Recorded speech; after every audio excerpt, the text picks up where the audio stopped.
Assalamu alaikum wa rahmatullahi wa barakatuhu. Ko salminde e juurade e yafnade e wiide alhamdulillahi bil alamina e ngal ɗo alluwal ngal janginanoma kono noon video gadiɗo mi tawi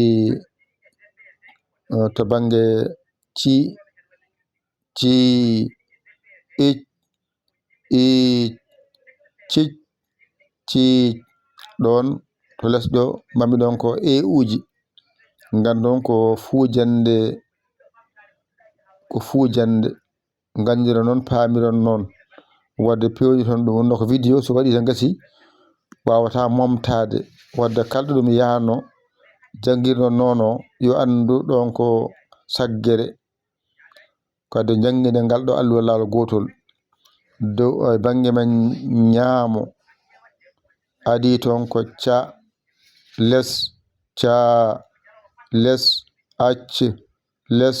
acc les cacc les caac ɓenni yeeso ci les mum ci les mum icc les mum iic les mum cicc les mum ciic ɓenni yeeso ce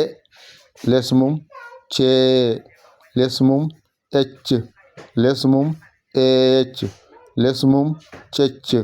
les mum ceec ɓenni yeeso co les mum coo les mum occ les mum ooc les mum cocc les mum cooc ɓenni yeeso cu les mum cuu les mum occu les mum uccu les mum cuccu les mum cuuccu ndeɗo wonno winde tati ɓiire nde nayi ɓiire nde ko da rewata hen inchallahu taala kono on jii noon mi waɗi hande ɗa gaddanmi on kono ko da fonno rewde hen kono ma da o ar inchallahu taala ko salminde e juurade e yafnade ko ndeɗo wonno windande tati ɓiire kadi jumi kadi gaddanmi on windande ɗa te ko da fonno rewde hen wadde da o ma aroy inchallahu taala